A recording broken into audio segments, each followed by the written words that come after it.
Bom dia para todo mundo. Hoje vamos dar sequência aqui nas nossas aulas, né? Falar um pouquinho das estruturas organizacionais. Nessa unidade, né? Unidade 3 da nossa disciplina, a gente já está chegando aí na metade da disciplina. E eu vou... Era para essa aula acontecer entre hoje e amanhã, de maneira síncrona, né? Ao vivo. Porém, em razão de um retorno médico que eu preciso fazer, e só consegui a data para amanhã, eu vou fazer a aula toda hoje, ela vai estender um pouquinho mais, e amanhã vai ficar, quem já está ok com as atividades não vai ter nada, vai estar dispensado, e os alunos que entraram na segunda chamada, terceira chamada, que porventura a, perderam a primeira atividade, vai ficar disponível para fazer entre amanhã e domingo e poder nivelar aí o que falta de pontuação, tá? No final, eu tinha comentado a aula passada também que eu faria um jogo, né, para valer uns pontos bônus no que seria a aula de amanhã, daí eu transfiro para a próxima semana essa atividade, tá?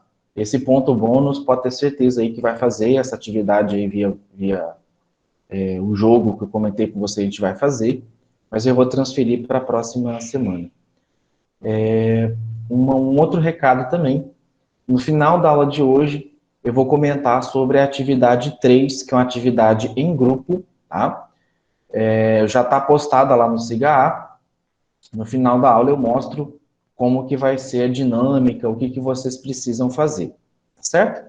Então, começando então efetivamente a aula, e aí vocês fiquem à vontade para ir sanando as dúvidas no chat ou abrir aí o microfone e a câmera, tá? Então, essa aula de hoje a gente vai comentar sobre as estruturas organizacionais. Então, a gente comentou em aulas anteriores sobre a questão da formalidade, informalidade, comentamos sobre a questão de várias áreas que contribuíram para a administração, como a Igreja Católica, a organização militar, os economistas, tá? Os filósofos, engenheiros, entre outros. Tá? Então, a administração ela foi formada por um conjunto de várias áreas aí que deram essa característica dela.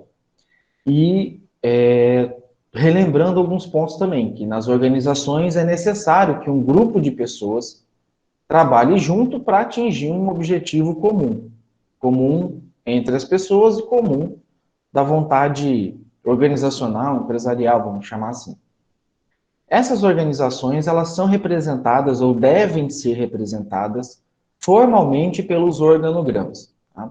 Sobre organograma e sobre estrutura da organização, vocês vão ter uma disciplina lá no terceiro ou quarto semestre, chamado OSM, Organização, Sistemas e Métodos. Tá? Essa disciplina sou eu que trabalho também, porém, como eu estou em cargo de gestão, eu não vou atuar nela, tá? Provavelmente vai ser um professor ou professora contratado. E esses organogramas são aqueles bloquinhos, aqueles quadradinhos em que você, ou bolinhas, né, que você desenha quem está vinculado a quem está subordinado a quem. E essa estrutura, ela vai mostrar os aspectos chaves da organização, incluindo a questão da divisão do trabalho, se vai ser especializado ou não, se uma pessoa vai fazer do começo ao fim, se cada um vai ter um papel separado, e quem comanda quem está subordinado a quem, e os níveis da administração, né, os níveis hierárquicos mais altos, mais baixos e os intermediários ali. E dentro dessa estrutura formal, a gente usa o conceito de sinergia, que ele diz que duas ou mais pessoas trabalhando de forma cooperada e coordenada, né, ou seja, elas trabalhando em conjunto, podem realizar mais do que qualquer uma delas faria isoladamente. Tá?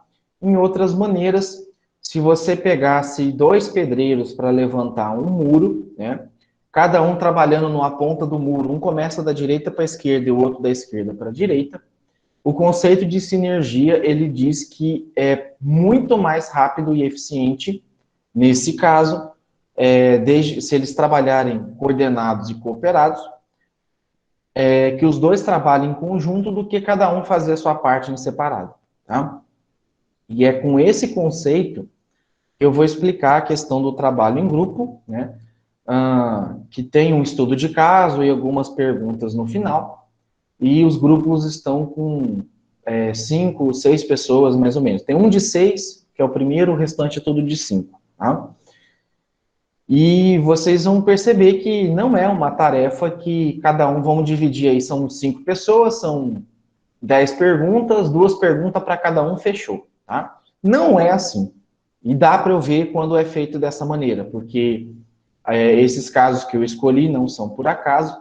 As perguntas, elas se interagem, elas são exigem um certo grau de coerência entre uma e outra, uma linha de raciocínio.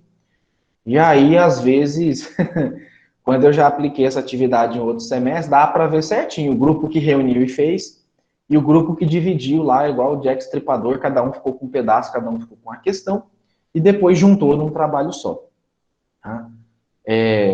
Outro conceito que também a gente se utiliza na organização e para os trabalhos em grupo, né, e para a área da administração como um todo, é que na administração não existe, às vezes, uma resposta certa e uma resposta errada. Você tem uma resposta e a justificativa dessa resposta.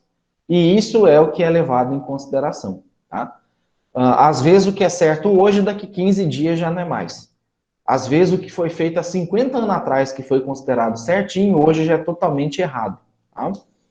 Então, né, óbvio, por que foi certo aquela época? Porque a justificativa que se tinha, o contexto, né, contexto social, econômico, geográfico, político, dava essa resposta, ou o caminho, né, a se escolher era essa resposta, e hoje o cenário mudou, o contexto mudou, e por aí vai. Tá?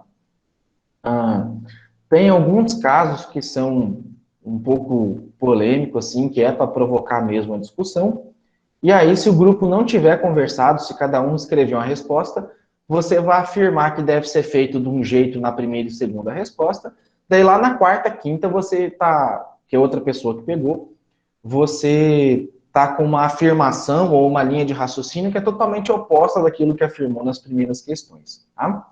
Então, dando sequência aqui, toda organização, quando você constrói esse organograma, ainda que ele seja bem simples, ainda que seja 3 pessoas ali, né?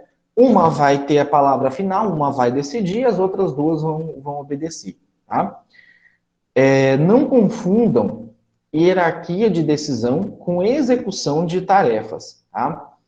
Pelo seguinte, não é porque a pessoa é uma organização de 3 pessoas que o cargo mais alto não vai fazer nada, o cargo mais alto... Não. O que a gente está dizendo aqui é que quanto mais alto ou mais elevado hierarquicamente é a função, maior é a responsabilidade e maior tem que ser o grau de obediência à tomada de decisão que essa pessoa toma, tá?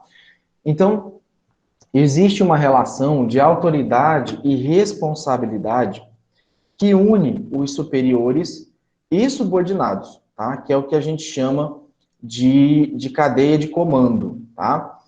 Essa relação de autoridade e responsabilidade, tá? Geralmente flui do topo da organização até o colaborador do nível mais baixo daquela organização, tá?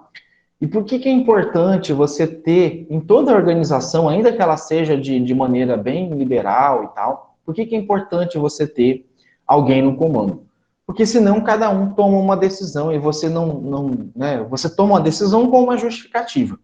Se vier outra pessoa e tomar outra decisão ou mandar fazer algo totalmente oposto, né, e não justificar, você não sabe qual dos dois você vai obedecer, né? Ainda que a organização não tenha um organograma, não tenha definido quem é que manda e quem está subordinado a quem, é altamente necessário que isso fique bem claro para os colaboradores. Eu já vi várias organizações, principalmente aí quando você tem o marido e a esposa, né, ou o pai e o filho, pai e a filha, mãe e a filha e tal, que comanda, e os colaboradores ficam perdidinhos, porque ele não sabe quem que obedece, né? Geralmente ele vai obedecer, entre aspas, né? Por exemplo, se é pai e filho, geralmente a empresa começou com o pai, eles vão obedecer o pai, né? Ainda que é o filho que está no comando, né? Da mesma maneira, você tem lá marido e esposa, aí você não sabe quem é que de fato manda mais, né? Então, você deixa o colaborador perdido sobre o que fazer.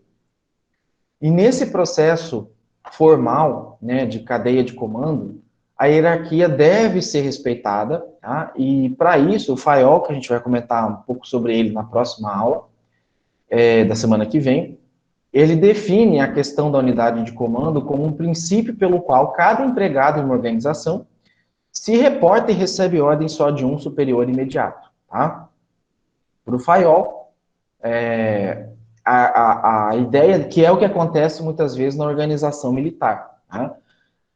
Você vai receber as ordens de um superior imediato. Ainda que tenha uma pessoa de patente mais elevada, a ordem tem que chegar no subordinado através do superior imediato dele, tá? Essa é a estrutura mais antiga, esse aqui é o que a gente chama de modelo clássico, tá?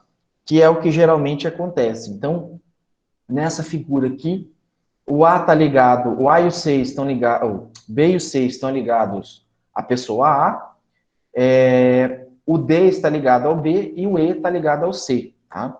Então, se o A quiser dar uma ordem para o D, ele não pode, ou deve-se evitar que o A dê a ordem direta para o D. O correto é ele passar para o B e o B passar para o D. Tá? Por quê?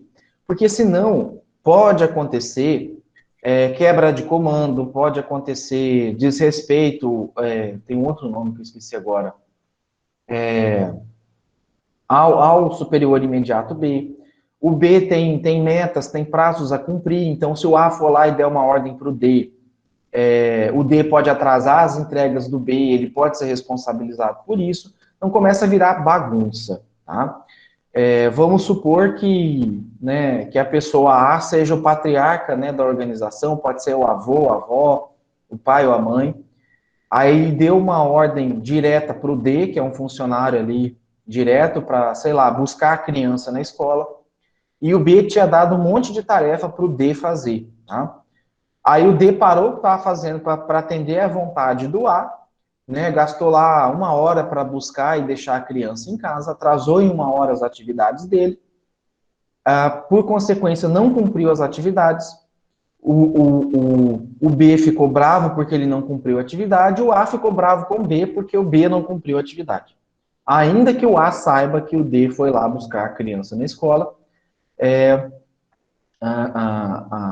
assim, fica esquisito, fica contraditório, tá?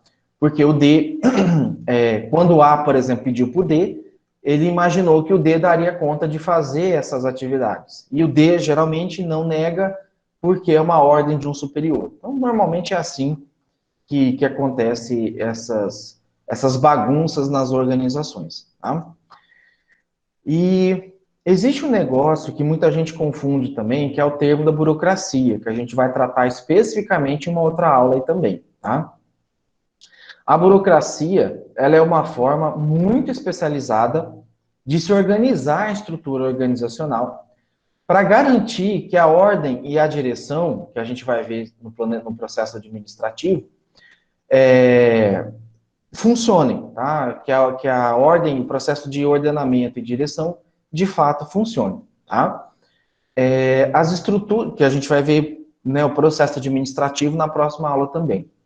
As estruturas burocráticas são muito eficientes, porém, pois proporcionam a ordem e direção.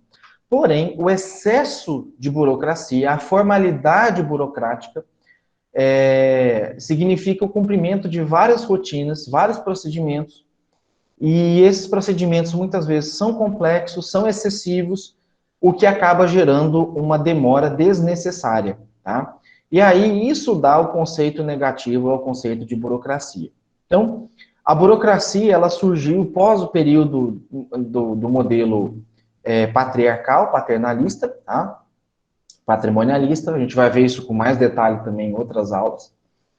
Ela veio da administração pública, porque antigamente era a administração pública, até os anos de 1900, 1910, era muito bagunçada, né?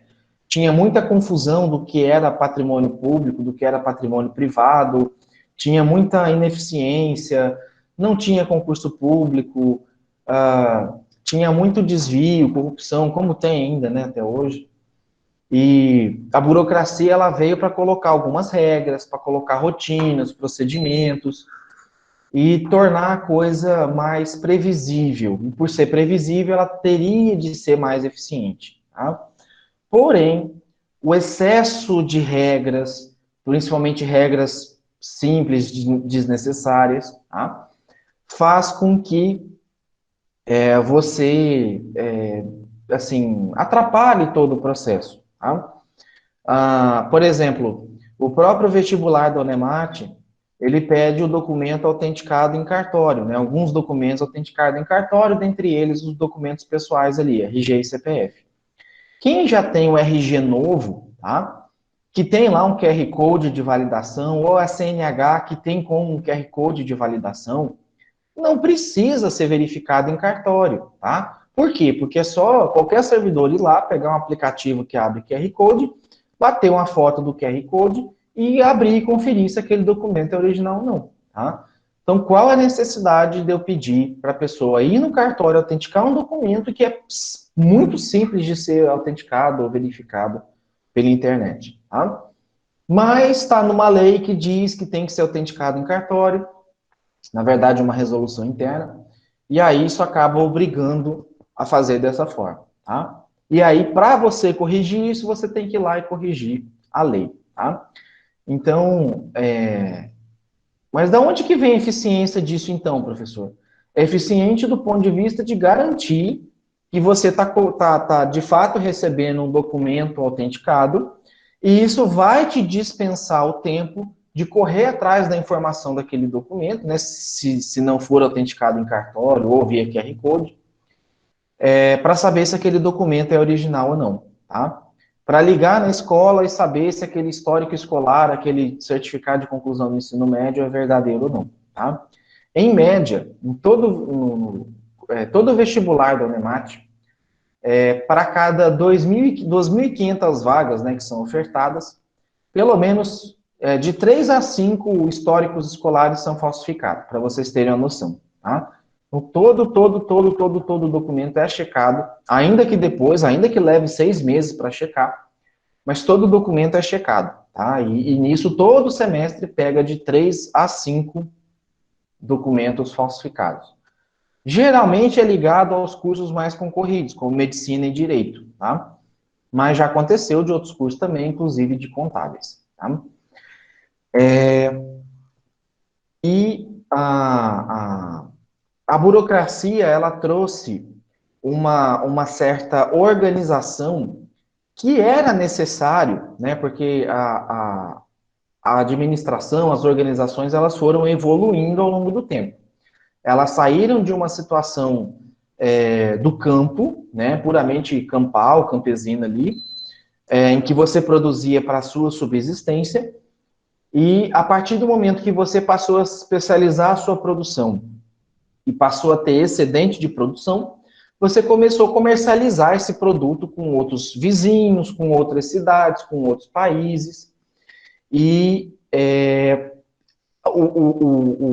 a expansão das estradas, das linhas férreas, dos meios de comunicação, do sistema de transporte e, obviamente, dos meios produtivos, fez com que as empresas e as indústrias, principalmente, crescessem de maneira muito rápida e necessitasse ter uma certa organização. Precisava definir corretamente as organizações.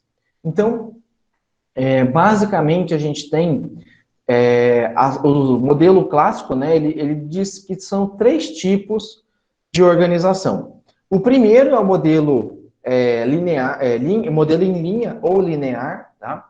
Que é caracterizado como um dos modelos mais antigos, pois já era utilizado pelos exércitos antigos, né, as instituições religiosas, Ele geralmente tem uma forma piramidal ou verticalizada, muito rígida, né? Verticalizada, porque as ordens são sempre de cima para baixo, tá?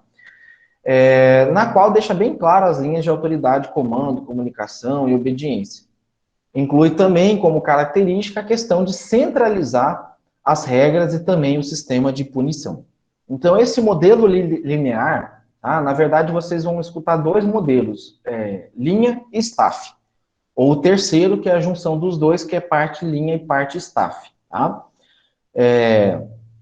Nesse modelo linear, ou que a gente chama de órgãos de linha, são esses que você tem alguém que manda e alguém que está logo abaixo dele subordinado. O conceito de administração, que é alguém subordinado a alguém, né, alguém sob o comando de outrem, ele vem justamente desse modelo linear. Então você tem um subordinado aqui que obedece um chefinho, que obedece um chefe, que obedece um chefão. Tá? Em outro modelo, né, você tem aqui os operadores que obedecem aos gerentes, que obedecem aos diretores, que obedecem ao CEO, ou ao presidente da organização. Tá? Então, esse modelo é o de linha. O subordinado está ligado ao chefinho, que está ligado ao chefe, né? Então, cada um aqui tem uma ordem de comando, tá? E ela sempre vem de cima para baixo. Nunca um de baixo dá uma ordem no de cima. O outro modelo é o modelo que a gente chama de funcional. Esse tipo de organização, ele aplica alguns princípios de especialização funcional que foram definidos lá na administração clássica e tem como característica a autoridade funcional de acordo com a área e os recursos humanos. E ele funciona de maneira horizontal, ou seja, no mesmo nível. Tá? Então, eu tenho um diretor que dá ordem para vários gerentes. Tá? Eu tenho as pessoas ligadas diretamente a ele, porém, né, eu não recebo uma ordem verticalizada, ela é horizontalizada. Ela pode vir de qualquer um, de qualquer nível horizontal que está acima de mim. Tá? Ou até mesmo do mesmo nível, de um colega meu que está no mesmo nível hierárquico. Ele apresenta uma linha direta de comunicação, mas ele descentraliza algumas decisões para cada função, né, ao invés de centralizar na alta administração. Então, um exemplo que os vendedores vai se reportar ao gerente de venda e os operadores de máquinas ao gerente de produção. Porém, isso não impede que um gerente de venda dê uma ordem ou faça algum pedido para os operadores de máquina, tá? Ou fulano, muda aí essas máquinas de lugar, ou baixa aí um pallet que está mais alto, em razão de ter uma entrega maior que precisa ser feita com mais urgente, e por aí vai, tá? Então, um outro modelinho aqui, né? Ligado ao gerente de marketing, você tem o setor de publicidade, promoção e que define preço e praça de venda, né? Isso não impede que alguém da área técnica ou alguém da administração dê uma ordem ou faça um pedido para o pessoal que está ligado aqui para publicidade, para o pessoal da área de marketing, tá? Então, eles vão obedecer o nível horizontal dessa tomada de decisão. E por aí vai, tá? Ele é funcional, ele é por função. Então, você tem ações ou atividades para serem feitas, e aí você obedece às funções e não necessariamente àquela pessoa da qual está ligada diretamente, tá? Um outro modelo é o modelo linha assessoria ou linha staff, que a gente chama, tá? A palavra staff, ela vem do inglês como assessoria, como apoio. Aquele pessoal que monta palco aí para artista, para cantor, geralmente chamado de staff, né? Que é o pessoal que apoia, que assessora ali na montagem, prepara o som, afina os instrumentos e por aí vai, tá? A gente pode observar que nesse modelo existe uma posição de assessoria para servir os departamentos de linha, que é quem toma a decisão, a fim de alcançar os objetivos da organização. Tá? Imagine uma empresa pequena que começa a crescer até o ponto em que parece contratar certas pessoas que não desempenham diretamente a atividade de produção, finanças e venda. Né? essas pessoas não vão desempenhar essa função, elas vão dar assistência aos gerentes de linha ou de departamento para operar com mais eficácia, elas vão assessorar essas pessoas, tá? E dá um exemplo, professor, como é que funciona essa questão da assessoria, tá? Aqui na Unemate, eu vou usar o exemplo aqui da Unemate, tá? A gente tem o reitor, que é o dirigente máximo da instituição, tá? O reitor vai figurar aqui como o CEO dessa empresa, tá? O reitor, ele tem uma assessoria, né, um órgão de staff chamado ACEJUR. Tem duas assessorias, na verdade. Não, são três assessorias. Uma é a jurídica, uma é a de licitação e a outra é dos órgãos colegiados, que é a SOC, tá? O jurídico, ele não tem o poder para decidir, tomar uma decisão pelo reitor. Ó, reitor, faça isso ou faça aquilo, tá? O jurídico, ele vai recomendar. O jurídico vai assessorar. Ele vai dizer, eu recomendo ou eu não recomendo. E cabe ao reitor decidir ou não fazer, tá? Então, diferente, por exemplo, de um outro setor, né, de linha, um órgão de linha, que tem o poder de decisão por fazer, tá? Os órgãos de staff, eles servem para assessorar, para dar conselhos, para emitir pareceres, opiniões, a fim de dar subsídio para a tomada de decisão, tá? Então, ele vai dizer, ó, tem uma lei que permite, tem uma lei que não permite, eu acho que tem que fazer, eu acho que não tem que fazer, né? Ou deve ser feito, não deve ser feito. E o órgão de staff é que vai dizer para um órgão de linha, tá? O staff nunca toma decisão, é sempre um órgão de linha, tá? Mas o staff tem uma forte influência na tomada de decisão, tá? Então, o staff, ele vem geralmente no organograma, ele vem representado por um pontinho, né, como está aqui, ó, uma linha pontilhada, justamente porque ele não é uma linha, tá? Ele está ali para assessorar. Professor, então significa que essa assessoria que está aqui, ela é hierarquicamente acima do setor 1, 2 e 3? Não, tá? Os órgãos de staff, não dá para dizer que eles estão hierarquicamente acima, justamente porque eles não dão ordem, tá? Eles estão ligados nesse modelo aqui, por exemplo, ao administrador central, porque ele vai assessorar o administrador central. Ele não assessora o setor 1, 2 e 3, tá? Diferente desse outro modelo aqui, que você tem dois staffs, um para assessorar o CEO e outro para assessorar os diretores, tá? Mas não significa que um está subordinado, um está hierarquicamente acima do outro, tá? Indiretamente sim, porque esse cara que está aqui ligado ao CEO, geralmente tende a ser mais importante, tende a ser mais responsável, né? Aí a gente volta no conceito de autoridade e responsabilidade. E em tese, em teoria, ele acaba ficando acima do outro que está aqui abaixo. Mas isso não é uma regra, tá? Isso aqui é porque às vezes é uma assessoria jurídica, daí precisa de um jurídico aqui para ocupar mesmo essa função, não adianta ser um administrador, um contador. E aqui embaixo precisa ser alguém de uma área mais técnica, aí sim, um contador, um administrador, e não necessariamente um está acima do outro, tá? Nesse modelo, né, de linha staff, você tem o pessoal que é aquele que está vinculado a ajudar, a prestar um serviço, assessorar, e você tem a assessoria especializada, que é aquele que presta serviço, né, aquele que dá mesmo ali orientação para os órgãos de linhas e outros elementos da organização, né? Então, eu tenho aqui, por exemplo, a assessoria pessoal, que geralmente é essa aqui, tá? E tem a do pessoal especializado, que geralmente é essa aqui. Isso é regra, professor? Não, mas isso é muito comum, tá? E quando eu falo assim, assessoria pessoal, né, eu estou dizendo que ele geralmente está ligado a uma pessoa só da organização, ou a um grupo só da organização.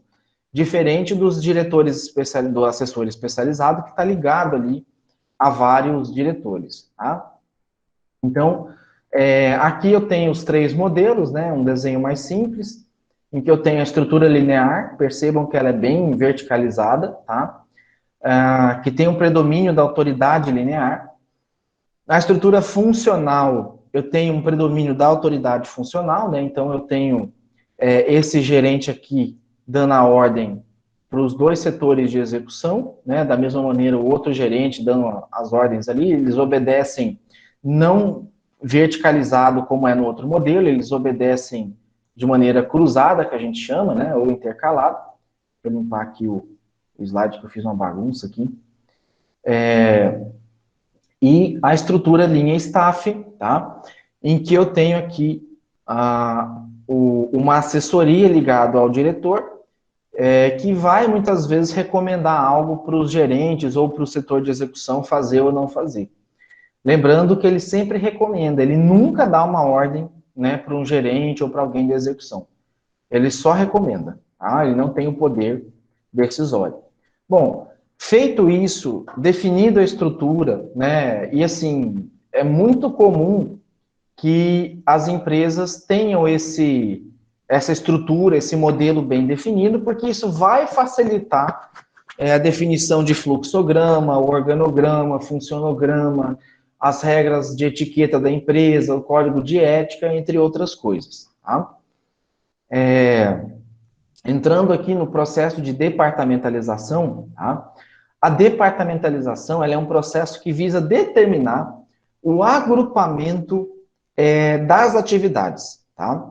Então, os departamentos são as áreas ou divisões, setores, segmentos, nos quais um administrador tem autoridade e poder para desempenhar as suas funções. Tá? Geralmente, são 6 tipos de departamentalização, porém, nos últimos anos, tem se discutido outros nomes, principalmente por conta da questão do home office. Tá? Mas eu vou trabalhar aqui com os 6 mais comuns, os 6 principais. Então, o primeiro é a departamento. Alguns até parece que se confundem, alguns até meio que são próximos um do outro, tá? Mas aí eu vou explicando as diferenças de cada um. A departamentalização funcional, que é o primeiro modelo, ele vai organizar por atividades semelhantes, né? Ou atividades que se relacionam diretamente. Então, todos os indivíduos agrupados nesse modelo trabalham de forma ou com atividades que são semelhantes nas funções. Então, você tem o pessoal do setor de vendas, o pessoal do setor de contabilidade, o pessoal do setor de marketing, etc. Tá? Quais são as vantagens? Bom, você tem a manutenção do poder e prestígio das funções primordiais, você acaba criando eficiência porque as pessoas se especializam naquilo, tá? Você torna as pessoas muito boas somente naquilo que ela faz, tá? Porém, como desvantagem, o desempenho total fica na mão da alta administração, acaba centralizando a tomada de decisão na administração central. Você tem um certo problema para remover essas pessoas de setores depois, porque o cara era muito bom no setor de produção, mas o cara não entende nada de marketing, né? Então, isso é um problema. E outro problema também da departamentalização funcional é que ele faz com que cada um cuide só do seu quadrado, da sua caixinha. Eu estou preocupado em bater as metas de produção. Aí o problema de venda é do pessoal do marketing. Isso não é problema meu, né? Então, isso faz com que as pessoas fiquem muito boas naquilo que ela faz, mas passam a se preocupar somente com aquilo que ela faz, tá? E aí você precisa de um bom líder para enxergar o papel do outro, né? O pessoal da produção reclama lá com o pessoal do setor de compras porque não está comprando, mas não sabe que não está comprando porque não tem dinheiro, que aí envolve o setor financeiro. Então, começa a se preocupar muito só com o seu setor e passa a não entender, não trabalha em prol do objetivo da empresa como um todo. Ele trabalha muito em prol do objetivo seu funcional, tá? Um outro modelo é a divisão ou departamentalização por produto. Nesse modelo, a organização é agrupada, as funções são associadas a uma única linha de produto. Ela é criada para transformar a organização em um tamanho menor e mais rápido na tomada de decisão. Então, eu tenho como vantagem dar uma maior atenção às linhas de produto ou serviço específico, tá? Ela permite o emprego de tecnologia, máquina, equipamento e matéria-prima de maneira mais especializada.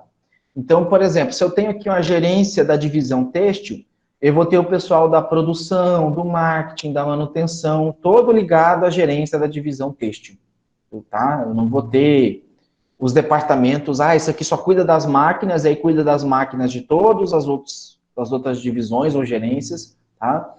Eu vou ter o pessoal do marketing que cuida de todo o marketing da organização e não só de cada divisão dessa, tá? Então, esse modelo, ele se diferencia por isso, tá? Como desvantagem, exige mais gente, mais pessoas, tá? Mais recursos, tá? E muitas vezes isso acaba exigindo, acaba tornando duplicação desnecessária de equipamentos, até mesmo de pessoas. Você tem gente ali que vai estar com uma divisão que é muito grande, tá? E outras que é muito pequena. Ela é importante, porém daria para um diretor assumir 2 gerências, por exemplo, tá? Então, geralmente você tem esse tipo de departamentalização quando você tem empresas muito grandes que são geograficamente descentralizadas, tá? Então, é uma empresa que vai, por exemplo, trabalhar os produtos primários em Mato Grosso, que é onde vai plantar e colher, e onde vai beneficiar a soja ali, ou o milho vai ficar em outro estado, né? E aí você tem a gerência que planta, colhe e entrega, e a gerência que beneficia, né? Setor primário e setor secundário ali, tá? Outro modelo é o departamento territorial, tá? Então, às vezes é chamado de regional, por área ou geográfica, que também consiste em agrupar de acordo com os lugares onde são localizadas as operações. Então, por isso que eu falei que às vezes se confunde um pouco, né, o territorial com o funcional. A diferença é que, assim, você tem a empresa inteira funcionando como filiais, né? Então, você tem a empresa inteira funcionando no norte, no nordeste, no centro-oeste, né? E não no modelo anterior, no modelo por produto, em que eu vou ter metade da empresa funcionando num lugar e metade da empresa funcionando em outro, tá? A vantagem é que esse modelo permite uma divisão focada nas necessidades de cada região, cultura, tradição. Como desvantagem, exige um grau considerável de coordenação e controle na administração de cada região, tá? Quando a gente for estudar, quando vocês forem estudar organização, sistema e métodos, tem um caso da Perdigão, antes dela se fundir com a Brasil Foods, lá com a Sadia, e em que elas mantinham estruturas duplicadas, né, pelo país, e elas resolveram criar centros de distribuição regional para fazer uma entrega de frango, de um produto lá que elas vendem, em menos de 24 horas para qualquer lugar do país, tá? Isso só foi possível criando a departamentalização territorial e a distribuição de produtos via centro de distribuição, tá?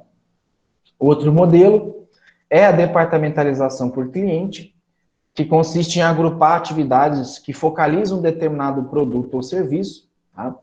Geralmente, esse tipo de departamentalização é vinculado à parte de venda ou serviço, que é especializado. E a gente tem como exemplo as lojas de departamento, né? Você pode ter o setor de jovens, adulto, infantil, criança, homem, mulher, enfim, né? Como vantagem, você tem a opção de se adaptar a uma clientela em particular, né? Então, se eu sei que aquela loja tem um setor lá de roupa ou de calçado masculino, eu já vou naquele setor, não preciso ficar rodando a loja inteira ali procurando um sapato masculino, por exemplo, né? Se vocês forem, por exemplo, né, citar aqui a Estúdio Z aqui de Cáceres, é bem claro, é bem específico, assim, né? tem um grande espaço para calçado feminino, né? Quase metade, acho que mais da metade da loja é para calçado feminino. E a outra metade pega infantil, masculino e por aí vai, né?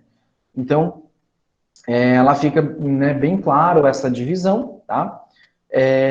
E como desvantagem, você tem uma certa dificuldade de coordenação, utilização mínima de recurso, você tem, às vezes, uma guerra ali entre administradores, né? Por exemplo, não dá para você comparar as vendas, o gerente do setor masculino de uma loja de calçado com o gerente de um setor de calçado feminino, né? O calçado feminino, ele vende muito mais, tanto em quantidade quanto em valor, do que o calçado masculino, né? Acho que nos últimos 5 anos, se eu comprei uns 3 tênis e 1 ou 2 sapatos, acho que foi muito, né? Até minha esposa, que nem compra tanto assim, já comprou, acho que dobro ou triplo de mim, né? Porque o calçado feminino estraga com mais facilidade, né? O homem não preocupa muito em combinar com roupa, aquela coisa toda, então um tênis serve para qualquer calça, qualquer camisa, né? Um sapato serve para qualquer calça, qualquer camisa e por aí vai, tá? Essa é a departamentalização por cliente, tá? Existe também a departamentalização por processo, que você agrupa as atividades, né, e você, geralmente por equipamento ou por processo produtivo, né, geralmente é utilizado no modelo fabril, né, na indústria, e as atividades de fábrica podem ser agrupadas em um setor de perfurar, soldar, montar, fazer acabamento, né? Então, você tem processos produtivos. Então, você tem a triagem, a separação, os que cortam, o que estampam, o que monta, o que embala e o que transporta e entrega, tá? A vantagem é que quando as máquinas ou equipamentos usados exigem habilidade específica, né, ou tem grande capacidade, deve ser usada o tempo maior para que elas sejam econômicas. Então, a vantagem de você ter departamentalização por processo é que vai exigir mão de obra qualificada e essa mão de obra vai se tornando eficiente e ágil porque ela mexe com aquela coisa o tempo todo. Então, se é uma pessoa que solda, né, com o tempo ela vai pegando a prática e ela vai soldar muito rápido, né? Se é uma pessoa que pinta, ela vai pegando a prática de pintura e com o tempo ela vai pintando melhor e mais rápido, tá? A desvantagem é que justamente mão de obra qualificada é algo que está escasso, que está raro aí no mercado de trabalho. Então, eu falo assim, pintar, qualquer um de vocês dá conta de pintar, tá? A questão vai desperdiçar tinta, pode fazer uma mistura incorreta, pode pintar e borrar, né? Então, né, nem sempre aquela mão de obra mais barata necessariamente é a melhor, né? Então, às vezes falta essa mão de obra especializada, qualificada, nesse tipo de departamentalização. E o último modelo é o modelo matricial, que ele é o modelo híbrido de quase todas as departamentalizações, onde o pessoal de várias especialidades é agrupado para completar tarefas em um determinado tempo. É conhecido também como departamentalização por projetos, tá? Então, surge de um ou mais tipos de departamentalização e é usada como resposta em casos de combinações especiais e habilidades diferentes. Então, por exemplo, o fato de você distribuir, fabricar e distribuir, aplicar as vacinas, né, contra a Covid-19 em todo o país, exige um projeto ou uma departamentalização matricial. Eu vou ter, por exemplo, pessoas do nível municipal, estadual e federal envolvido. Eu vou ter o Exército e pessoas da área de logística de empresas aéreas ajudando aí na distribuição de vacinas. Então, é uma atividade que geralmente a gente chama de acessória, ou seja, não é a atividade principal daquela pessoa fazer isso, e ela trabalha em prol de um projeto ou de vários projetos específicos. Então, para esse projeto 1, vai envolver uma pessoa da área financeira, uma pessoa da área de produção, uma área da engenharia, uma da área de comunicação, e por aí vai, tá? Na Unemate, volta e meia, tem alguns processos seletivos, inclusive está tendo um de seleção de estagiário. Então, geralmente junta a pessoa do setor interessado naquela vaga de estágio, vai juntar alguém do setor de RH e vai juntar alguém, um professor ou um técnico, para fazer uma terceira via de um outro setor e que vai compor ali a comissão para avaliar esse aluno. É a atividade principal? Não, é uma atividade acessória, tá?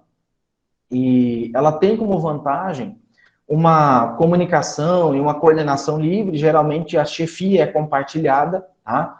Ela tem uma certa flexibilidade de trocar a liderança, porque a liderança geralmente é de quem é o especialista na área, tá? Entre outras questões. E como desvantagem, ela viola um pouco a questão da unidade de comando, e muitas vezes você tem conflitos que são inevitáveis, porque cada hora um quer mandar, um acha que sabe mais, né? Às vezes a pessoa não aceita a ideia do outro, porque o outro está no nível hierárquico mais baixo, e por aí vai, tá? Então ele tem um pouquinho de conflito de ego ali, né? De conflito de hierarquia, que não deveria ter, mas muitas vezes acontece, tá?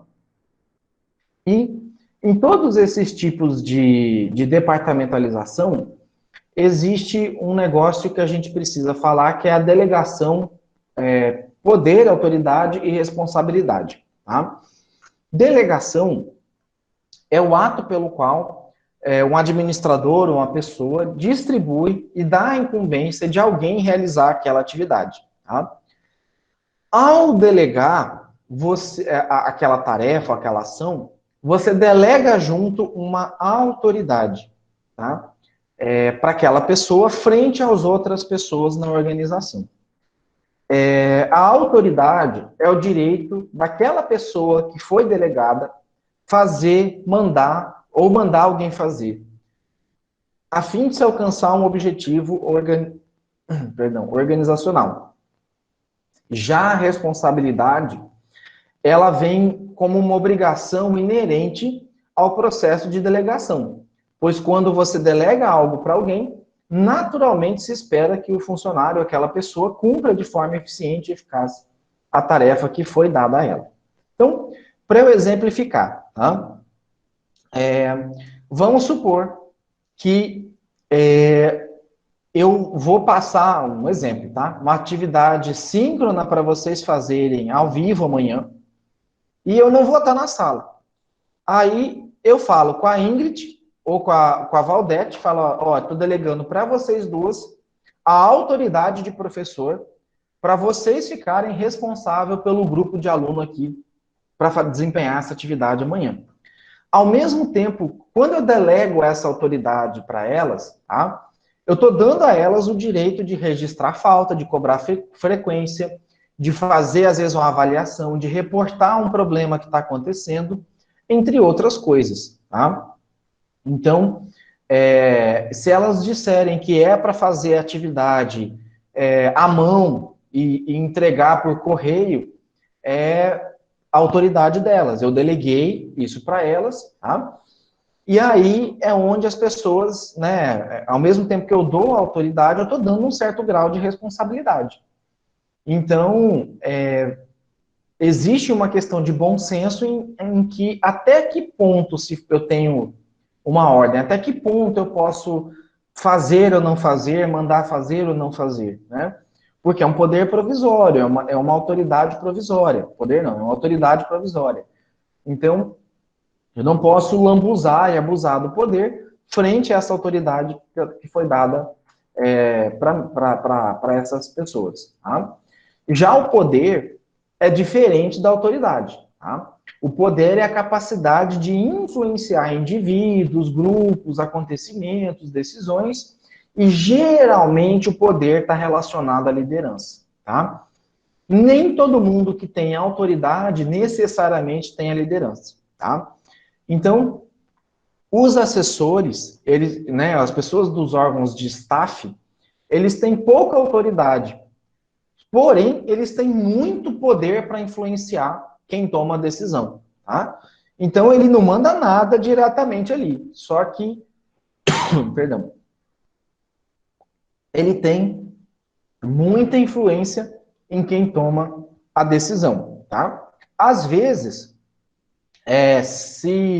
né, por exemplo, se eu quero convencer o reitor de uma ação que ele deva tomar, compensa eu tentar convencer mais o jurídico, mais o setor que está assessorando ele, do que ele em si, tá? É muito mais fácil ele ouvir de quem assessora do que de quem está abaixo diretamente dele ali, tá?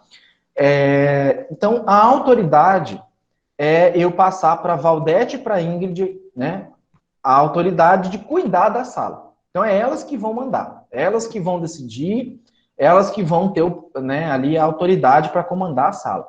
Porém, o pessoal gosta muito da Karen, tá? Gosta muito da Agnes, que é mais carismática ali, conversa com todo mundo, amigo de todo mundo. E aí, né, quem tem o poder vai ser a Karen e a Agnes, porque elas exercem uma liderança, que eu vou explicar aqui os tipos de liderança, tá?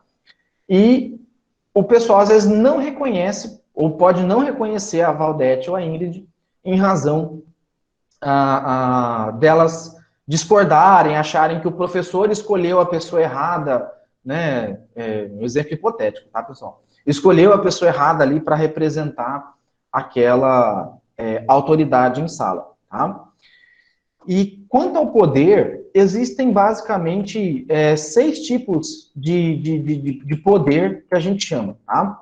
Então, o poder de recompensa, ele surge quando tem um número de recompensas positivas que um líder controla ou parece controlar, como dinheiro, proteção, etc. Né? Então, se você fizer mais, você vai ganhar mais, né? Eu vou recompensar por você fazer, tá? Se você fizer, eu vou te proteger, você não vai ser mandado embora, eu te protejo aqui, tá? É o poder de recompensa. Você faz e vai ser recompensado por aquilo. Existe o poder coercitivo, que ele resulta da expectativa das pessoas com relação a um castigo que elas sofrerão se não seguir as ordens, como uma demissão, uma repreensão. Então, assim, fica a critério se eu fazer, porém, se você não fizer, você vai ser mandado embora, tá? Então, ele é um poder forçado, é coercitivo, ou faz, ou vai ser mandado embora, tá? Existe um outro modelo, que é o poder legítimo, que é onde você tem os valores interiorizados, né, que determinado líder tem o direito inerente de influenciar os seus colaboradores. Então, ele foi eleito legalmente, né, é um coordenador de curso, a gente vai passar por eleição de coordenador de curso daqui a uns dias. O coordenador de curso foi eleito, o fulano de tal. Eu não gosto dele, né? Paciência, ele foi eleito de maneira legítima, ele tem um grau de poder que foi dado a ele por uma lei.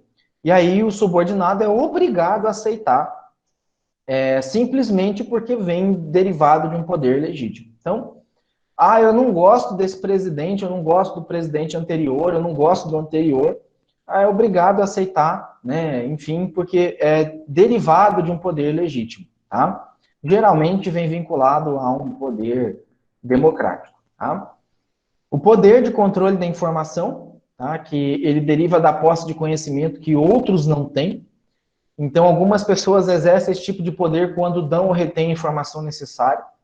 Então, isso é um pouco comum também em algumas organizações. O cara tem um certo grau de poder porque ele foi acumulando informações, ele foi ficando em setores estratégicos, do qual ele obteve muita informação e ele não é mandado embora porque ele tem muita informação daquele setor ou daquela empresa. E ele não rende hoje, tá? Ele não está rendendo hoje.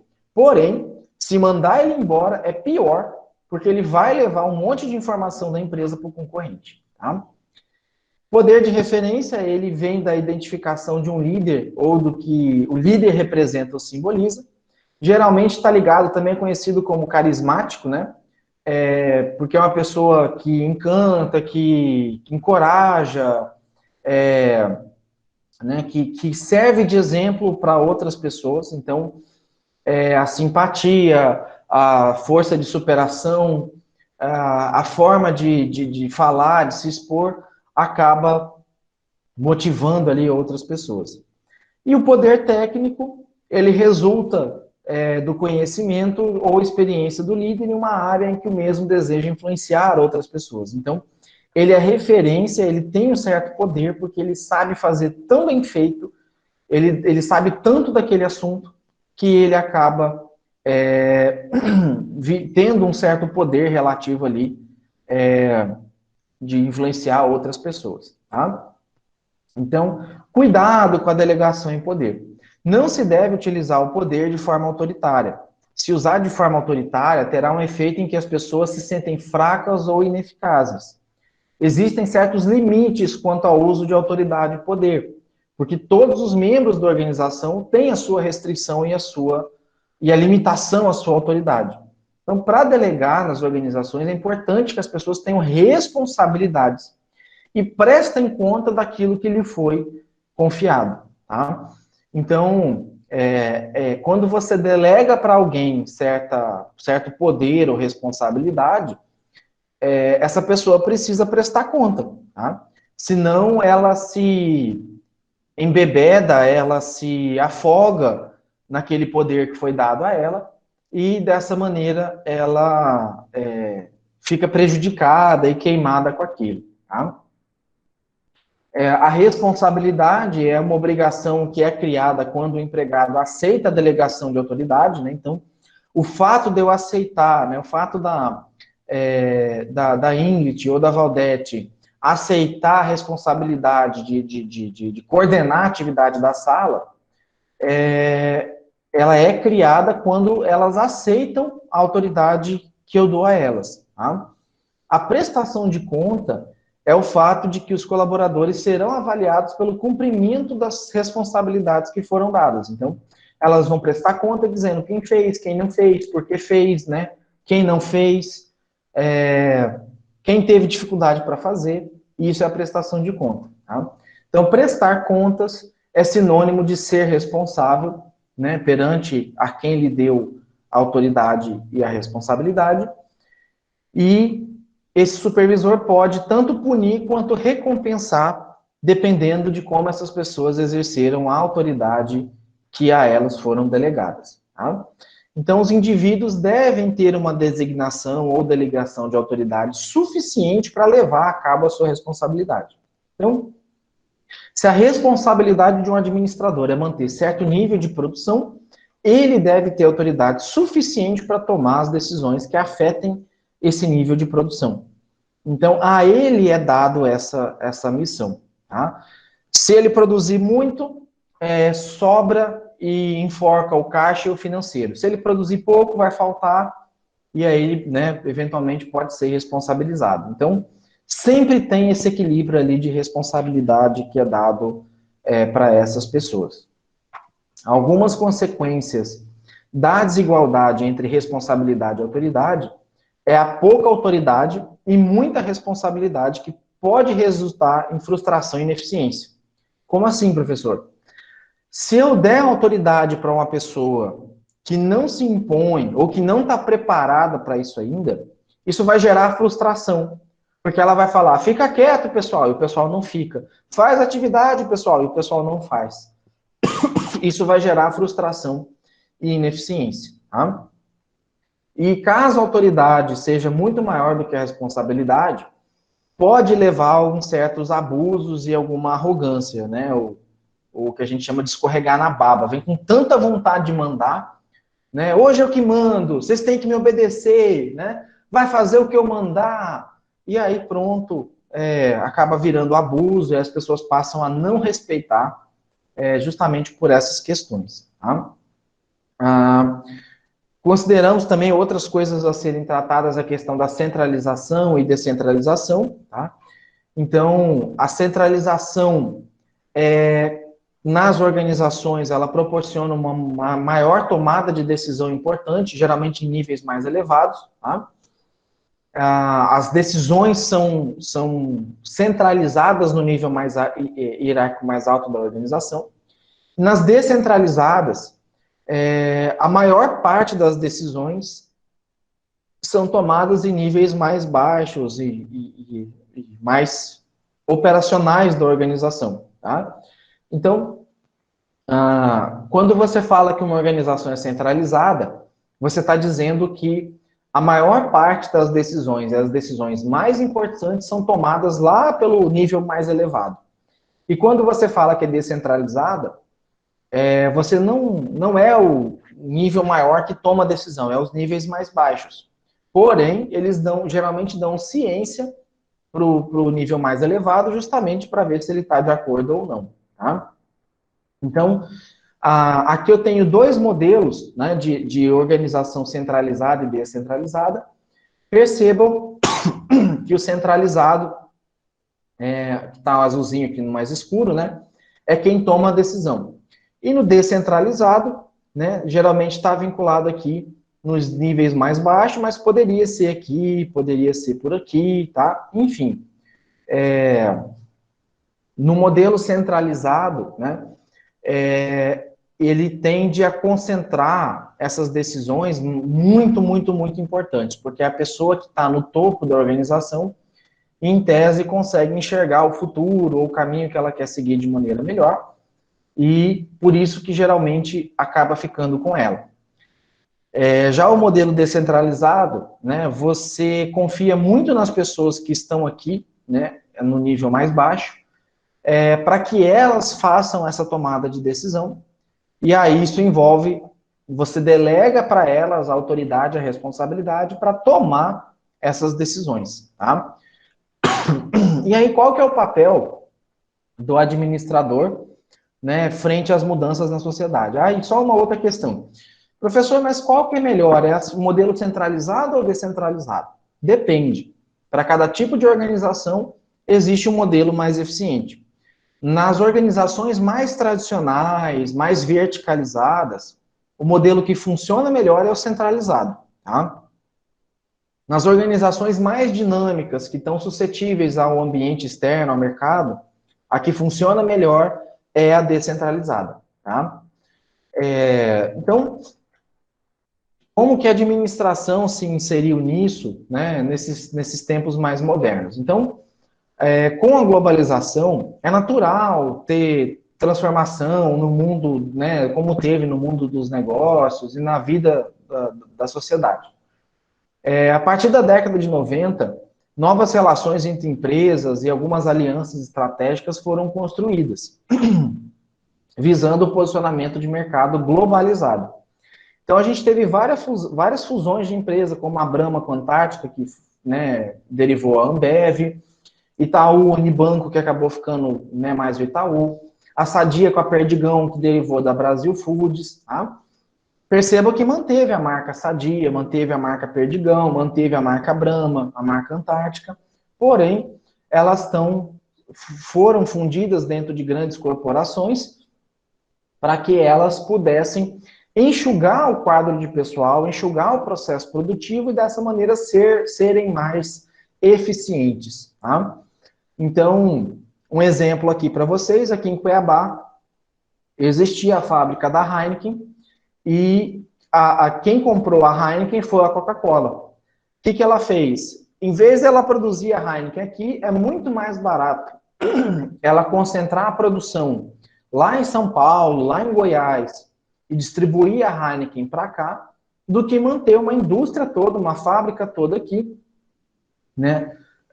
Sendo que o consumo de Heineken no estado, na região próxima nossa, aqui não é tão alto, não é tão elevado. Então, nos anos 90, aqui no Brasil, houve muitas privatizações durante o governo Collor, tá? A gente vai falar disso um pouquinho mais na administração gerencial, na unidade 4, tá? E na década de 90, o Brasil começou a desestatizar. O que significa isso? A Vale era uma companhia estatizada, ela era pública, tal como era a Petrobras. o governo federal não tinha dinheiro para investir, para fazer ela crescer, e por isso ele desestatizou, ele vendeu ela para a iniciativa privada. Tá? A Vale cresceu muito, o governo federal abriu mão, mas na verdade o governo federal não tinha o dinheiro para fazer o investimento necessário. Por isso ele passa para o setor privado e ele ganha na onde? Na venda e na arrecadação de impostos. Tá? O crescimento dessas empresas faz com que ele arrecade mais impostos. Tá? E esse modelo de crescimento, de melhorar a eficiência, ele é necessário porque é isso que justifica a função do administrador, né, para que ele seja eficaz e efetivo para solucionar problemas que a ele está sendo apresentado.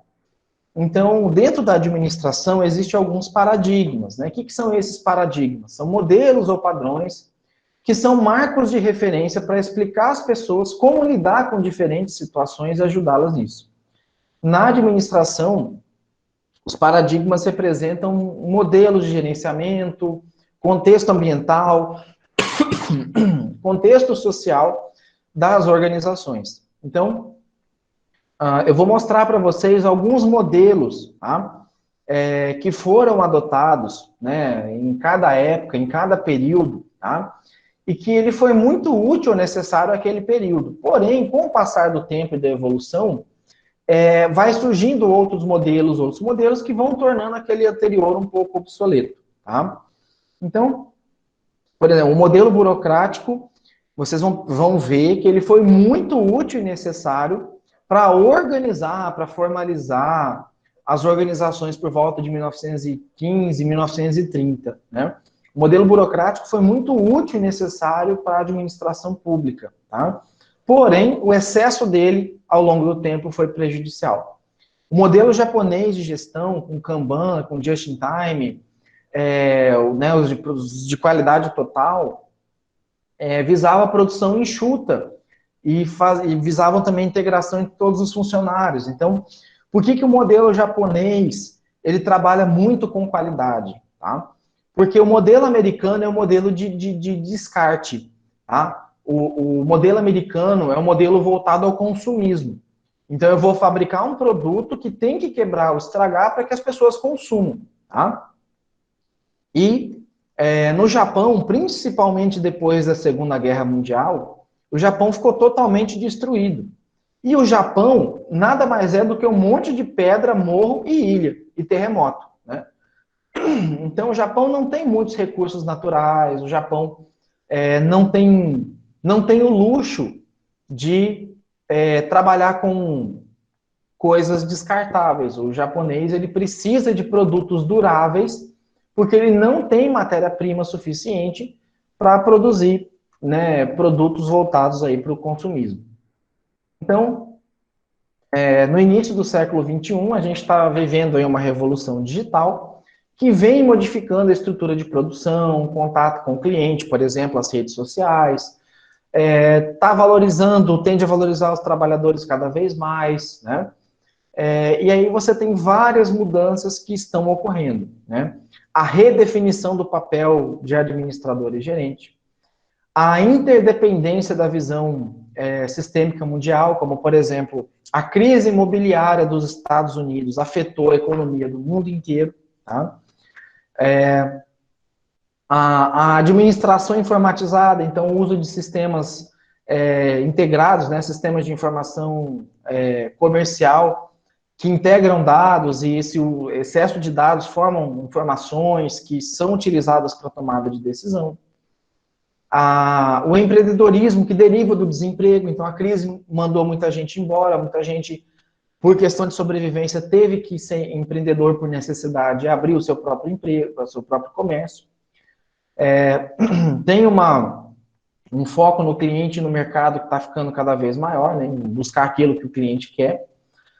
O meio ambiente tem sido diferencial competitivo para o consumidor, então, ainda que no Brasil seja mais tímido, mas na Europa e nos Estados Unidos, há uma preferência por produtos e por empresas que são sustentáveis, que são responsáveis socialmente, ecologicamente, tá? E há uma busca também por melhoria da qualidade de vida, valorização do capital intelectual, as pessoas né, querem praticar mais exercício, querem cuidar da saúde mental, entre outras coisas, tá? E os gerentes ou administradores são os protagonistas desse processo, tá? No decorrer da história da humanidade, o papel do administrador vai se tornando cada vez mais crucial para o sucesso das organizações, e essas, por sua vez, devem suprir as necessidades mais básicas até os desejos mais exigentes da sociedade. Então, aqui eu trouxe um resumo de alguns estudiosos, tá?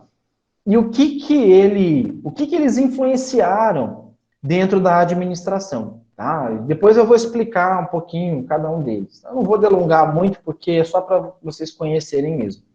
Então, o Fayol, ele deu muita influência no processo administrativo. A gente vai falar sobre ele mais detalhado daqui 2 aulas, tá?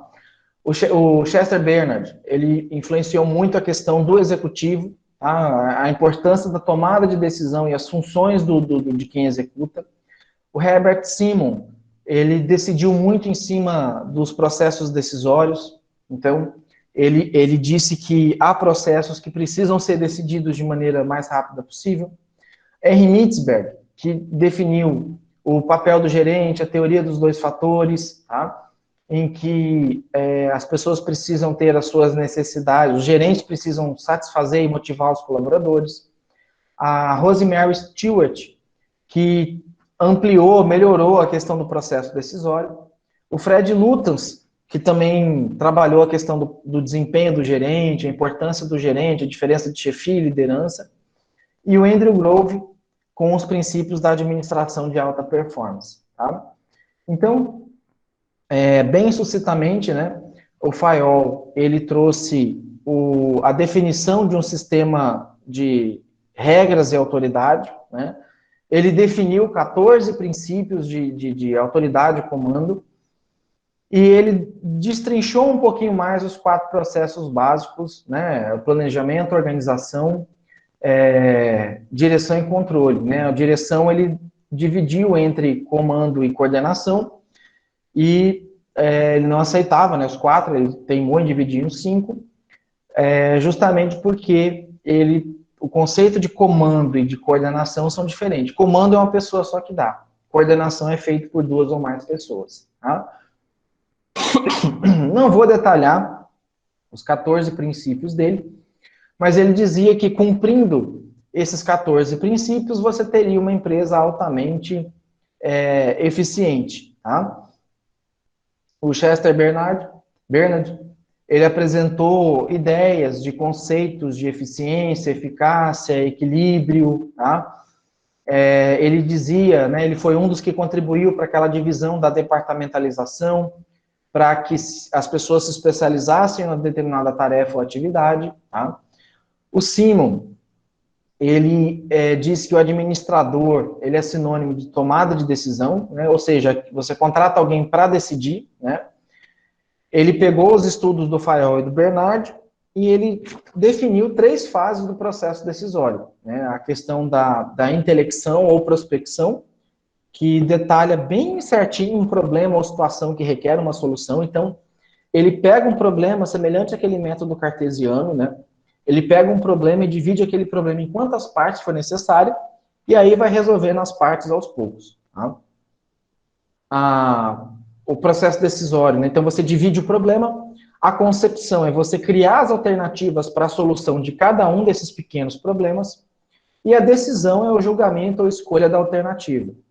Então, todos os estudos de caso, eles têm perguntas a serem respondidas, tá? E em todos os estudos de caso, vai exigir exatamente essas 3 fases do processo decisório.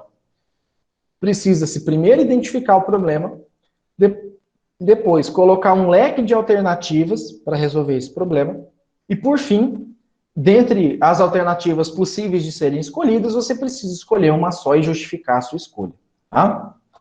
Então isso vem do Herbert Simon, tá? É só um desenho aqui, né, para pegar o problema, você analisa o problema ou divide ele em quantas partes forem necessárias, cria as alternativas e decide por qual alternativa é mais viável. Tá? O Henry Mitzberg, ele questionou a ideia do FAIOL, tá? Então ele contrapôs ali algumas ideias de FAIOL. E na ideia do Mintzberg, o gerente não tem que focar só nas tarefas e processos administrativos, tá? O gerente tem que observar comportamento dos colaboradores, né? A questão de saúde mental, a questão de satisfação e motivação, tá? E o Mintzberg desenvolveu 10 papéis que ele subdividiu em papéis de decisão, papéis de relações interpessoais e papéis de informação, né? Que visam ir além do papel de manufatura, de mão de obra ali da pessoa. Então, o Mintzberg valorizou muito a questão do capital intelectual do ser humano, coisa que o Fayol não fazia, tá? Dentro dos papéis interpessoais, esses papéis abrangem as relações dentro e fora da organização. Então, o foco do Mintzberg não era somente as relações ali dentro do trabalho, mas como estava a vida da pessoa fora da organização, né? E às vezes, eu trabalho com o meu chefe aqui, né, dentro da empresa, mas lá fora eu sou amigo de outro chefe, né? Eu vou mais na casa dele, ele vai mais na minha casa. Então ele passou a dar um papel, ele diz que quanto mais interrelacionada é as pessoas, melhores elas devem ser reagrupadas, tá? Os papéis de informação estão relacionados à obtenção e transmissão de informação dentro e fora da organização. Então, precisa de alguém que monitore as informações, alguém que transmita a informação da maneira correta, né, para todos os membros, e o porta-voz, que é quem vai falar para fora da organização. Então, o disseminador é interno e o porta-voz é o externo. E os papéis decisórios, ele envolve a resolução de problemas e a tomada de decisão. Então, ele busca as pessoas com perfil empreendedor, né, aquele que vai pegar um problema e solucioná-lo, vai controlar os distúrbios, então vai solucionar eventos imprevistos, crises e conflitos que possam ocorrer na organização. O administrador de recurso, que é aquele que vai cuidar do dinheiro, de onde aplicar, e o negociador, que vai negociar tanto com pessoas quanto com fornecedores e outros indivíduos. Tá? A Rosemary, ela já se opunha também ao modelo do Mintzberg, ela principalmente quando era se utilizado na definição de cargo e tarefa, e ela define a forma de um indivíduo, ela observa que os indivíduos devem ser organizados ou reagrupados de acordo com a forma como ele desempenha a sua atividade. Então, ela foi uma das que startou o modelo de gestão por competência, tá? E que as escolhas gerenciais de escolher aquela pessoa para aquela função deve observar as exigências do cargo, as restrições do cargo e as escolhas que são tomadas, tá? O Fred Luttens, ele concluiu que as atividades dos gerentes podem ser classificadas em 4 categorias. Então, as funções gerenciais, que é a clássica, né, as de comunicação, que é a de relacionamento, de informação, de troca de informação. Tem a administração de recursos humanos, que envolve motivar, resolver conflito, e de fazer os networkings ou os contatos dentro e fora da organização, fazer política e tal. Então, veja que cada um desses pensadores descreveu o que o gerente deve fazer, descreveu o que o gerente deve, qual é o papel do gerente ou do administrador nesse contexto, tá? Então, ele fez também, o Fred Luttens fez algumas distinção entre gerente de sucesso e gerente eficaz, né? Então, dependendo ali do que é prioridade, né? Se ele geralmente tem sucesso com network, né, com rede de contatos, ele é eficaz na comunicação, né? Se ele tem sucesso na comunicação, ele é eficaz com recursos humanos. Se ele tem sucesso na administração, ele é eficaz também como administrador. Se ele tem sucesso com recursos humanos, ele é eficaz com networking, tá? O Andrew Grove, já estamos acabando aí, é o último, tá? Na visão dele, ele pensa que todo mundo pode ser um administrador, desde que obedeça os 3 princípios básicos, né? Saiba produzir ou executar as tarefas, saiba trabalhar em equipe e que esses colaboradores avaliem constantemente o seu desempenho individual, tá? Então, com isso eu encerro aqui, só esses pensadores para mostrar para vocês que como ao longo do tempo foi evoluindo, como ainda tem gente que contrapõe a ideia, tá? E como eu comentei, não existe, esse aqui está certo, o outro está errado. Não, tem gente que pensa assim e segue essa linha, e tem outro que pensa de outra maneira e segue outra linha, tá? Então, é por isso que muitas vezes, tal como no futebol, na política, a gente nunca espera que se tenha só um caminho, né? Até porque cada política, ou cada político, ou partido político, ele tem um foco, ou ele tem um jeito de governar, que faz com que isso explique algumas ações, ou das bandeiras partidárias, digamos assim. Da mesma maneira, algumas empresas têm as suas políticas e as suas ações que justificam o crescimento ou falência dela ao longo do tempo, tá? Então, com isso aqui, eu encerro essa aula de hoje. Peço desculpa aí por ter feito ela um pouco mais rápido do que eu queria. Isso aqui era para tratar hoje, amanhã, né? Não consegui trabalhar com tantos exemplos, mas, via de regra, era isso que eu tinha para trabalhar, tá? Deixa eu só mostrar aqui para vocês, deixa eu parar aqui o compartilhamento e mostrar aqui uma tela do SIGA para falar um pouquinho sobre a atividade que a gente vai desenvolver, tá? Então, a atividade, ela já está disponível hoje para vocês fazerem o download, tá? Para vocês irem conhecendo. Deixa eu só compartilhar aqui a tela. Opa, essa aqui. Deixa eu ver como está aparecendo aqui. Deixa eu ficar... Opa. Aqui.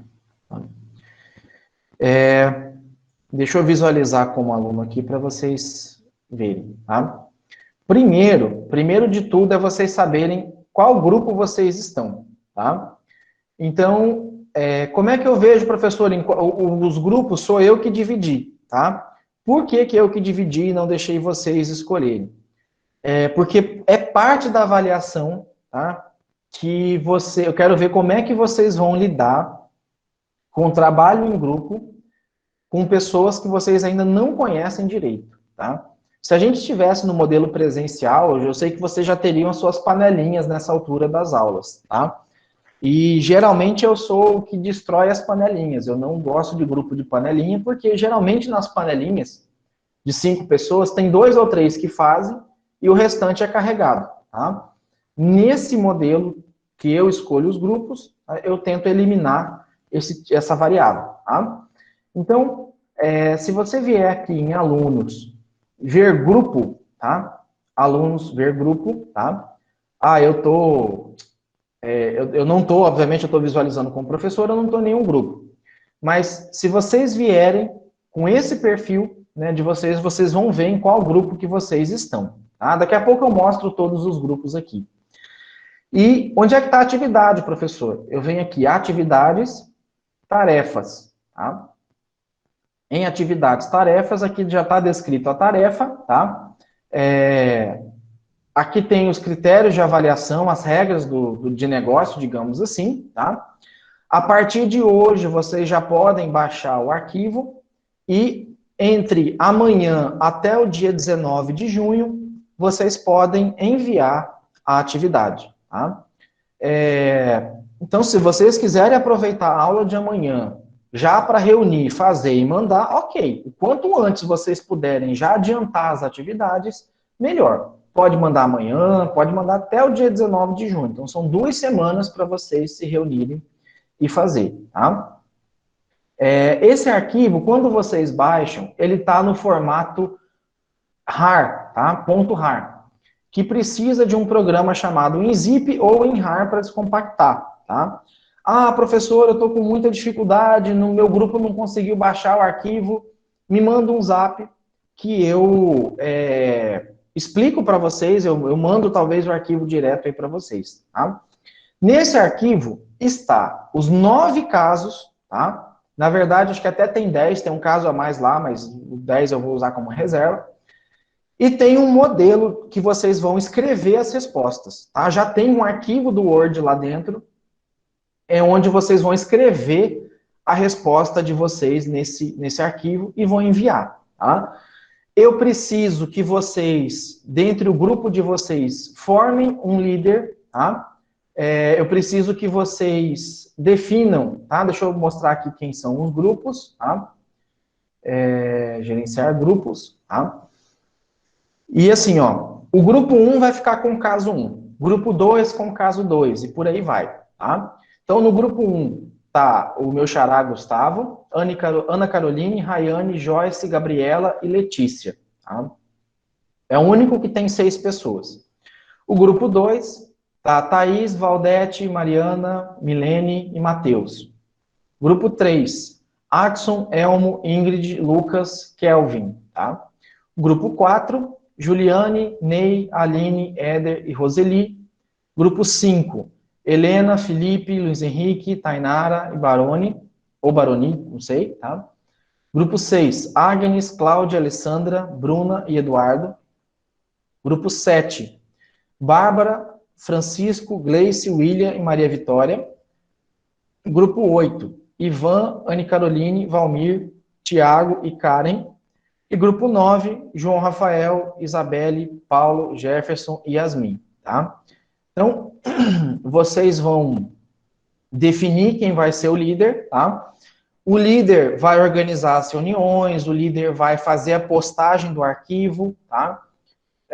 Depois eu queria que vocês colocassem lá no grupo nosso do WhatsApp, tá? Quem vai ser o líder do grupo de vocês. Não precisa ser hoje, de hoje até véspera do trabalho, vocês postem lá quem é e depois eu vou anotando, tá? Deixa eu mostrar aqui também os casos. Na verdade, eu vou projetar aqui o modelo do arquivo para explicar, tá? Deixa eu abrir aqui.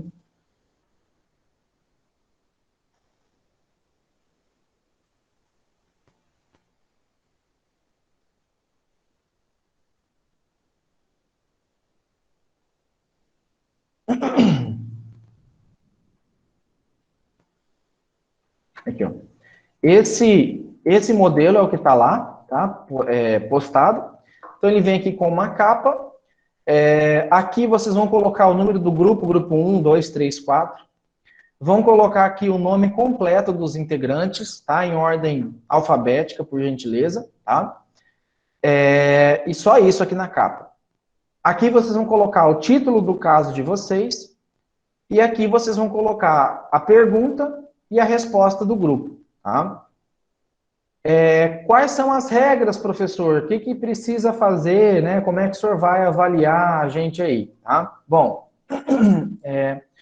primeiro eu quero ver se vocês sabem mesmo trabalhar em grupo, né? Durante a pandemia, sem contato presencial e utilizando ferramentas de comunicação como o Google Meet, como o WhatsApp, entre o chat da turma, se vocês quiserem usar, enfim, tá? Eu quero que vocês respondam esse caso utilizando os conhecimentos que vocês obtiveram até agora, tá? Então, o caso geralmente vai trazer um problema e vai trazer algumas perguntas, alguns questionamentos. Então, desculpa, eu quero ver a opinião de vocês, tá? Esses casos, pessoal, são casos que, às vezes, você até encontra respostas na internet, que são casos bem conhecidos, bem famosos, tá? Eu tenho um programa de plágio. Então, se eu ver que copiou a resposta da internet, eu vou zerar a questão que está plagiada, tá? Então, muito cuidado, né? Eu recomendo que não busquem resposta na internet, porque se eu achar, eu vou zerar a questão, tá? E se for todas as questões, vai ficar com 0 na atividade. Tem caso que a pergunta vem assim, pergunta 1, pergunta 2, pergunta 3, e tem caso que não vem número na pergunta, só vem uma bolinha ali, como se fosse um marcador. Então, vocês podem seguir aquela sequência ali, tá? As respostas, eu quero que vocês escrevam no mínimo 3 linhas por resposta. Não quero sim, não quero, é assim, porque tem que ser assim, tá? Então, no mínimo aí 3 linhas de resposta, tá? que eu quero que vocês justifiquem. Não tem como dar uma resposta sem justificar com menos de 3 linhas aí, tá? O grupo deve se reunir para discutir e chegar num consenso de resposta, então não façam aquele Frankenstein, tem 10 perguntas aqui, né? 2 para cada um, ou você fica com 3, outro fica com 2, tá?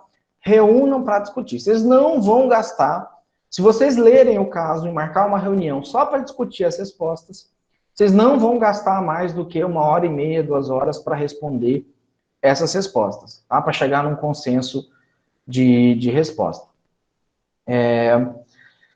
Quando postar o arquivo lá no ambiente, ele não vai permitir postar novamente, tá?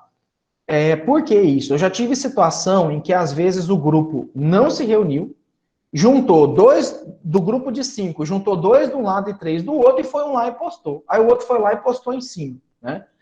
Então, assim, por isso que eu quero saber quem é o líder, porque se acontecer de algum grupo fragmentar, tá? E se algum grupo de fato fragmentar, professor, não está dando certo, eu não estou conseguindo contato com essas pessoas aqui, tá? Vocês me avisem que eu vou tomar algumas ações, tá? Deixa eu ver o que mais aqui. Tá, e que é obrigatória a utilização desse modelo de arquivo que eu estou mandando para vocês. Professor, aqui tem, deixa eu ver aqui, 1, 2, 3, 4, 5, 6, 7... 8 campos para pergunta. A maioria dos casos, acho que não passa de 8 perguntas. Se precisar aumentar, vocês podem dar um tab aqui na sequência que ele vai aumentando o número de linhas, tá? Sem problema nenhum. No final, respondeu tudo, vocês vão colocar as observações. Então, por exemplo, se teve alguma dificuldade para reunir, se teve alguma dificuldade com o caso, eu não entendi muito bem esse assunto, teve dos integrantes aqui gente que não ajudou, gente que não fez, não apareceu, não tivemos contato, tá? E aí, o que eu peço para vocês? Façam contato por e-mail, por WhatsApp, e me avisem, professor, não estamos conseguindo contato com o fulano de tal, tá? Tem aluno, tem acho que uns 3 alunos que estão com nota 0 nas 2 atividades até agora. Então, eu estou entendendo que é aluno que se matriculou e não quer fazer, ou vai ter aproveitamento de disciplina depois, tá?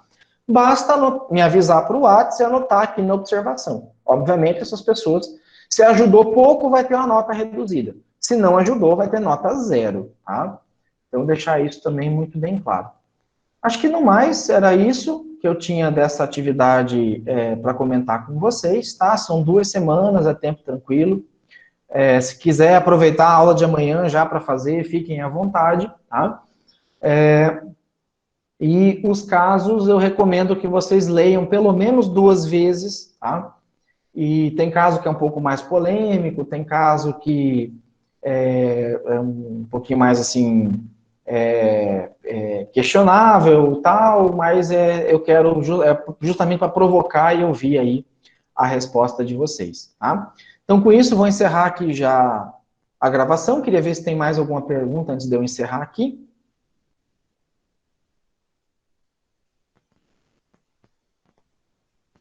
Professor, Oi, Karen. posso postar lá no grupo para chamar as pessoas, para mim saber o número deles, porque pelo nome, assim, a gente não sabe, né, o número de quem. Então, tipo, eu posso colocar lá, sou do grupo 8, e aí todo mundo vai colocando para poder a gente conseguir criar os grupos para ter o contato. Pode sim, tá? Sem problema. É exatamente isso. Como vocês não se conhecem, não é todo mundo que no status do WhatsApp ali coloca às vezes o nome, né? Não tem problema. Uma dica que eu dou, talvez é assim, alguém do grupo, quem é do grupo 1, cria um link de grupo do WhatsApp específico, aí compartilha aquele link igual eu compartilhei para vocês clicarem e entrar no grupo, tá? Mas se quiser fazer assim também, por exemplo, grupo, acho que o seu é o 8, né, Karen? Eu saí aqui agora. Por exemplo, a Karen, Isso, sou 8. grupo 8, aí coloca assim, Karen, aí os outros vão copiando e colando e acrescentando o nome, né? Tal como aquelas listas de festinha que a gente fazia, né? Então, isso aí fiquem à vontade, tá? Eu sei que, de fato, vai ter muita conversa ali no grupo, mas é necessário ali para a organização também, tá? Obrigada. Tranquilo, pessoal. E no mais, qualquer dúvida, entre em contato aí comigo. E aí na semana que vem, né, ao longo da semana, a gente vai combinando e organizando as outras coisas também, tá? No mais, uma boa semana aí para vocês. Qualquer dúvida, entre em contato, tá? Tchau, tchau.